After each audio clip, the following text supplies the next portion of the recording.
네, 최진봉 성공회대 신문방송학과 교수, 김병민 경희대 행정학과 개공교수와 함께 정치권 소식 좀 더 짚어보겠습니다. 안녕하십니까? 네, 안녕하세요. 안녕하세요. 예. 자, 앞서 국회 상황을 전해드렸습니다만은 지금 또 이 한쪽에서는 세월호가 인양이 되고 있습니다. 아무래도 정치권도 세월호 인양에 관심을 가질 수밖에 없는데 문재인 전 대표도 그렇고 안희정 지사도 지금 현장에 평목항에 갔다는 소식도 들리고요. 이 세월호 인양을 바라보는 정치권의 시각이 근데 좀 다른 것 같습니다. 그렇죠. 예. 여당 예전에 야당이 지금은 예. 다 여당이니까 야당이 없습니다. 야당이 다 있고, 야당이고 예. 여당이 없습니다만 야당 같은 경우에는 아무래도 세월호 사건이 어떤 현 정부, 그러니까 그 전에 박근혜 전 대통령의 정부의 때 문제라고 보는 거잖아요. 그걸 계속 이제 정치적으로 이용할 수 있는 그런 여지가 있기 때문에 네. 사실은 공격 포인트로 잡는 거죠. 국가의 안보 그 경영 시스템 자체가 문제가 되고 그다음에 안전이 무너지는 시스템이었다고 하는 부분들을 계속 공개할 가능성이 있고요. 진실을 규명해야 된다. 그렇죠. 그런 예. 부분도 얘기할 수 있고요. 네. 그럼 결국은 대선에서도 사실 이 문제가 세월호가 인양이 됐지만 조사를 또 해야 되지 않습니까? 그렇죠. 그럼 조사하는 과정에 여러 가지 문제들이 발생할 것이고 네. 그것이 대선에서 중요한 이슈가 될 수밖에 없어요. 네. 그러면 결국 책임론을 계속 자유한국당이나 또는 바른정당에까지 책임론을 물을 수 있는 그런 요소가 있기 때문에 네. 대선 입장에서는 사실 이제 야당의 입장에서는 이걸 통해서 어쨌든 대선에 좋은 이미지를 만들어내기 위해서 어떤 공격 포인트로 잡을 가능성이 있고 네. 예전에 여당인 이제 한국당이나 바른정당 같은 경우에는 이 문제가 어쨌든 본인들한테 피해가 되지 않도록 방어하는 입장에 설 가능성이 있습니다. 그러기 위해서는 결국 화합과 통합이라는 얘기를 할 것이고요. 네. 진상 규명은 똑같이 얘기하지만 사실은 책임론에 있어서는 서로 다른 목소리를 낼 가능성이 있다고 볼 수 있겠습니다. 네. 지금 교수님께서도 말씀은 하셨지만 교수님 보실 땐 어떠세요? 자유한국당의 입장에서 대선 전국에서 이 문제와 어떤 거리를 둔다거나 선을 그을 수 있는 여지가 있습니까? 자유한국당 같은 경우는 어쨌거나 박근혜 전 대통령과 결별을 선언한 정당이라고 보기는 어렵죠. 따라서 네. 세월호 문제가 이제 거듭되면 될수록 헌재에서 최종 파면 선고를 하는 과정에 세월호 7시간이 적극적으로 들어가진 않았으나 그럼에도 불구하고 네. 여전히 많은 국민들의 마음속에는 세월호 7시간의 정부와 박근혜 대통령이 좀 더 적극적으로 나섰으면 어땠을까 하는 아쉬움이 분명히 남아있을 겁니다. 지금 이제 결국은 이 세월호가 인양이 되고 난 뒤에는 조사위원회가 발동이 되기 시작하면서 사고 원인에 대한 재조사가 들어가기 시작할 거거든요. 그럼 원인 조사와 함께 다시 한번 정부의 책임론이 일 수가 있는 부분들이 생길 거고요. 다시 한번 세월호 7시간 동안에 박근혜 전 대통령의 행적에 대해서도 불거질 수 있는 가능성이 높아질 겁니다. 네. 이러한 내용들에 대해서 아마 전면적으로 자유한국당 입장에서는 좀 차단하고자 하는 그런 마음이 있었을 거고요. 그런 과정 속에서 세월호가 이제 인양이 된 만큼 미수습자 가족들을 위해서 네. 최대한 그 미수습된 가족들을 다시 한번 찾을 수 있도록 노력하고 사고에 대한 진상 조사, 이 원인 규명에 대해서 정도를 확실하게 할 뿐 여기서 더 나아간 정치적 공세는 좀 하지 않았으면 좋겠다라는 메시지를 전한 게 아닌가 싶습니다. 예. 글쎄요. 일단은 정치적인 유불리를 떠나서 일단 미수습자 그리고 희생자들 가족의 마음을 먼저 좀 헤아릴 수 있는 그런 정치권이 됐으면 좋겠습니다.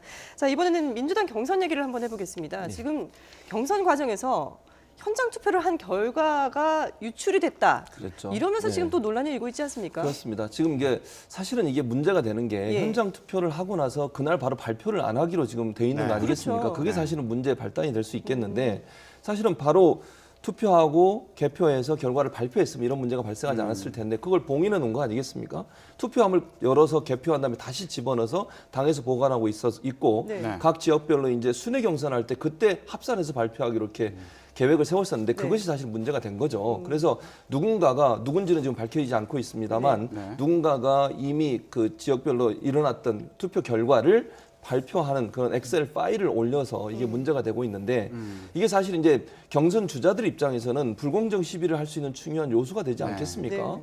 물론 이게 결과를 완전히 부정하게 만드는 내용은 아니지만 그럼에도 불구하고 결과가 발표됨으로써 다음 선거나 아니면 지지자층의 부동층이나 지지자층의 유동성을 가져올 수 있는 요소로 작용할 수 있어요. 되는 사람을 밀어주자. 예를 들면 이렇게 얘기할 수도 있고요. 네. 아니면 자기 후보가 자기가 지지하는 후보가 밀린다고 생각하면 결집력을 발휘할 수도 있을 것이고 이런 여러 가지 요소들을 발휘할 수 있는 그런 요인이 되기 때문에 네. 이 문제는 이제 다른 여러 후보들 입장에서는 유불리를 떠나서 예. 일정 부분 비판적 입장을 서는 것이 맞는 것 같고 당에서 이 문제를 명확하게 클리어하게 정리하고 가지 않으면 계속 이 문제가 경선 경선의 불복이라는 것까지도 갈 수 있는 그런 요소를 작용할 가능성이 있다고 볼 수 있습니다. 유출된 문건이 진짜가 아니다라고 지금 당에서는 네. 그렇게 입장을 내놓고 있는데 네. 그럼에도 불구하고 의혹은 여전해요. 그렇죠. 뭐 양승조 의원 얘기에 따르면 예. 이거는 이제 문건이 만들어진 게 유출된 게 아니라 네. 이것 자체가 괴문서라는 얘기를 하게 되는 겁니다. 그렇죠. 그러니까 괴문서라는 건 누가 작성했는지 알지 못하는 일이기 때문에 더더군다나 당의 선관위 차원에서는 누가 이것을 작성하고 유포했는지를 찾아갖고선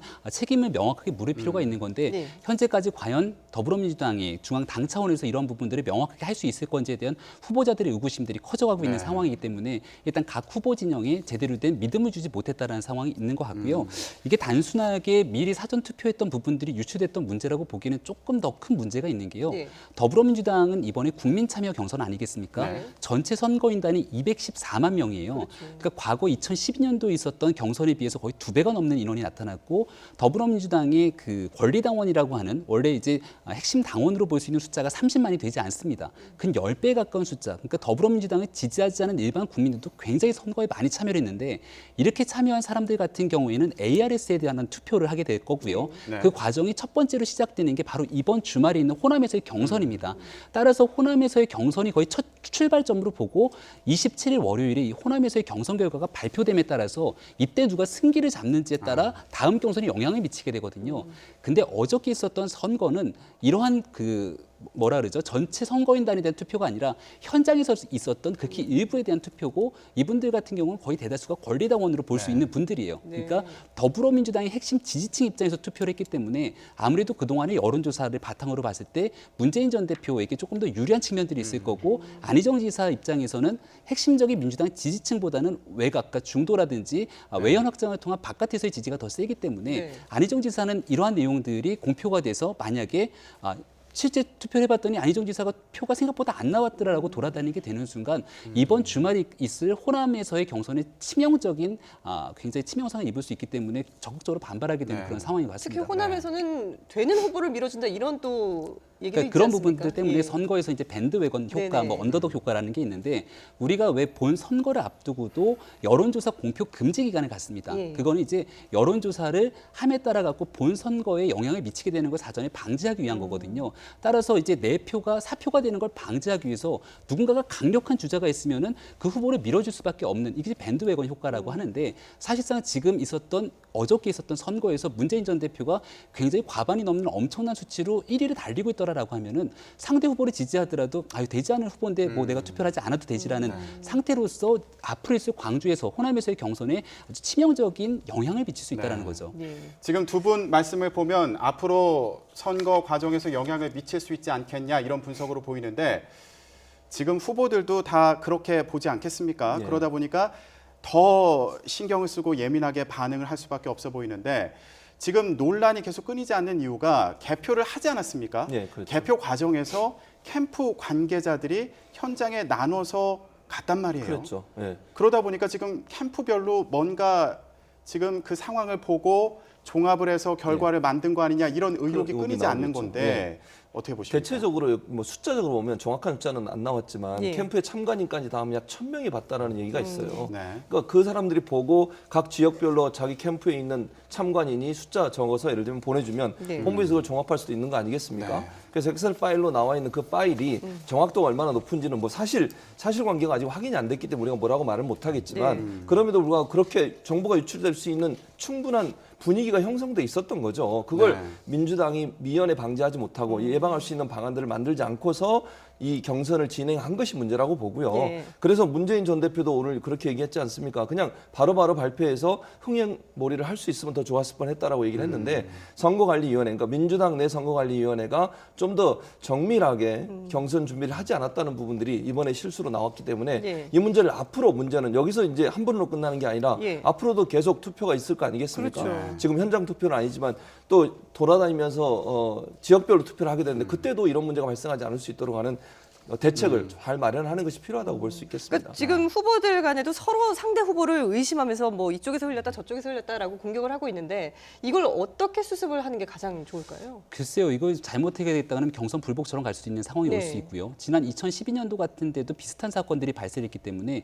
제주도에서의 선거 결과를 문제 삼아갖고 그 다음에 있을 선거에서 후보자들이 보이콧했던 그런 상황들이 발생하거든요. 이게 이제 더불어민주당 차원에서는 내부의 선거의 다툼을 떠나서 네. 지금은 이제 바깥에 있는 정당에서 공격을 하기 시작하지 않습니까? 네. 외부에 있는 정당 같은 경우에는 각 당이 이제 내부에 있는 선거 관리도 제대로 못하는데 국정 운영에 대한 책임지고 뭐 운영할 수 있겠느냐라는 식의 예. 관리에 대한 문제를 삼게 되는데 저는 결국은 이 문제를 풀기 위해서는 새 후보가 일단 만나야 된다고 생각합니다. 문재인 후보, 안희정 후보, 이재명 후보가 만나갖고 네. 왜 이렇게까지 문제가 불거졌는지에 대한 원인을 정확하게 규명하기 위해서 노력한다는 합의를 하고요. 네. 여기 대해서 혹시나 어떤 후보가 됐든지 간에 캠프가 적극적으로 관여했다 그러면 거기에 대한 모든 책임을 지겠다라고 하는 약속을 좀 해야죠. 그리고 이런 일이 두 번 다시 재발 방지되지 않겠다라고 하는 뭔가의 합의를 통해서 나머지에 있는 선거를 잘 이끌어가기 노력을 해야 될 겁니다.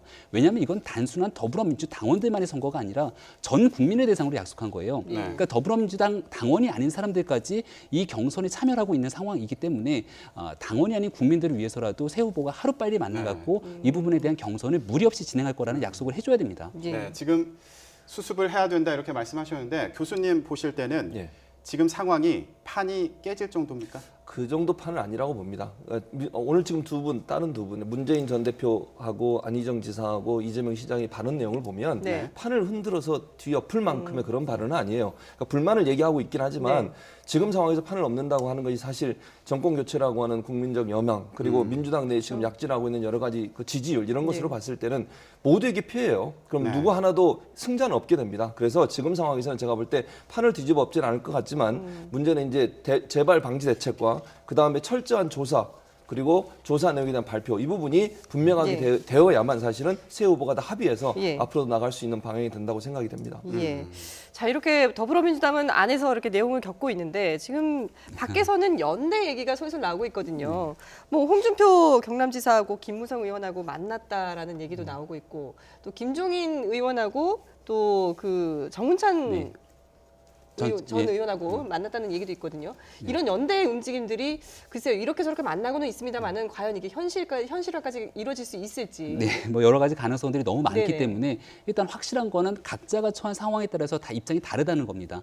지금 김무성 의원이랑 홍준표 경남지사가 만났다라고 얘기하고 네네. 있는데 여기서 나오고 있는 이야기는 자유한국당을 중심으로 바른정당과의 지금 후보 단일화 그리고 네. 선거가 끝나고 나서 통합의 얘기까지 나오고 있는데 네네. 이건 전적으로 자유한국당의 입장에서의 얘기인 거죠. 그러니까 사실상 또 김종인 전 대표 입장에서 바라봤을 때는 바른정당과 자유한국당, 국민의당에 대한 후보 선출이 다 끝나고 난 뒤에 네. 전격적인 문재인 전 대표를 대회한 나머지에 대한 후보 단일화를 시도할 가능성이 있는 거고요.